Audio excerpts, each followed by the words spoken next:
নিউজে শুধুমাত্র দেখাইতেছে যে সন্ত্রাসী কোন জায়গাতে গুলি করে কোন জায়গাতে কিভাবে ভারতে যে পালাইছে, কিন্তু ওই সন্ত্রাস আগে যে জেলে ছিল, ওই জেলেতে জামিন দিয়ে কে আনছে এটা কোনো নিউজ দেখাইতেছে না। এই তদন্ত কোনো সংস্থা করতেছে না, এই তদন্ত আগে করেন আপনারা। ওসমান হাদি শহীদ হওয়ার পিছনে আওয়ামী লীগ তো পুরোপুরি দায়ী, আওয়ামী লীগের, কিন্তু এর পাশাপাশি বিএনপির কিছু নেতারা আছে। কারণ আপনারা অনেক বিএনপির নেতার বক্তব্য শুনেন, যে এই বক্তব্যতে বিএনপির নেতারা, ওদের বক্তব্যেই বোঝা যায় ওরা ওরা আওয়ামী লীগের সাথে হাতাহাতি করছে।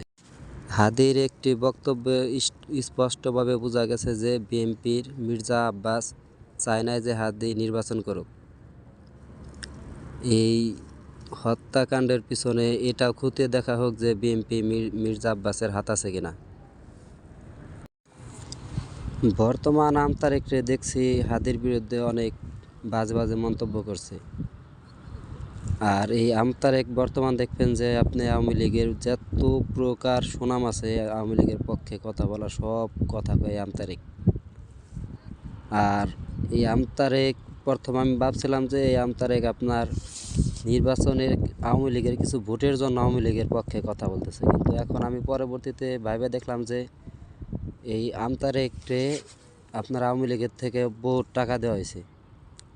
এই তদন্ত করেন, বহু টাকা আমতারেক পাইছে আওয়ামী লীগের কাছ থেকে, যে কারণে পুরোপুরিভাবে আওয়ামী লীগের এজেন্ট হয়ে আমতারেক আওয়ামী লীগের এজেন্ট বাস্তবায়নের জন্য কাজ করতেছে।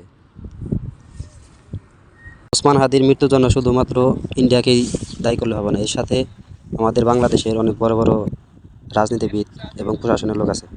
নিউজে শুধুমাত্র দেখাইতেছে যে সন্ত্রাসী কোন জায়গাতে গুলি করে কোন জায়গাতে কিভাবে ভারতে পালাইছে, কিন্তু ওই সন্ত্রাস আগে যে জেলে ছিল, জেলেতে জামিন দিয়ে কে আনছে এটা কোনো নিউজ দেখাইতেছে না।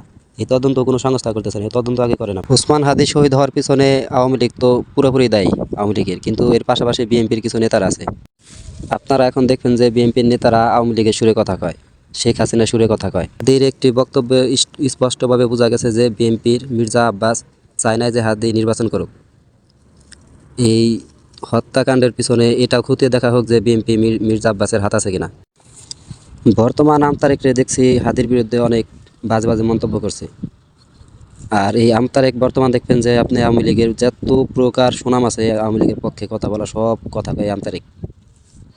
আর এই আমতারেক প্রথম আমি ভাবছিলাম যে এই আমতারেক আপনার নির্বাচনের আওয়ামী লীগের কিছু ভোটের জন্য আওয়ামী লীগের পক্ষে কথা বলতেছে, কিন্তু এখন আমি পরবর্তীতে ভাইবে দেখলাম যে এই আমতারেকরে আপনার আওয়ামী লীগের থেকে বহু টাকা দেওয়া হয়েছে। এই তদন্ত করেন, বহু টাকা আমতারেক পাইছে আওয়ামী লীগের কাছ থেকে, যে কারণে পুরোপুরিভাবে আওয়ামী লীগের এজেন্ট হয়ে আমতারেক আওয়ামী লীগের এজেন্ট বাস্তবায়নের জন্য কাজ করতেছে।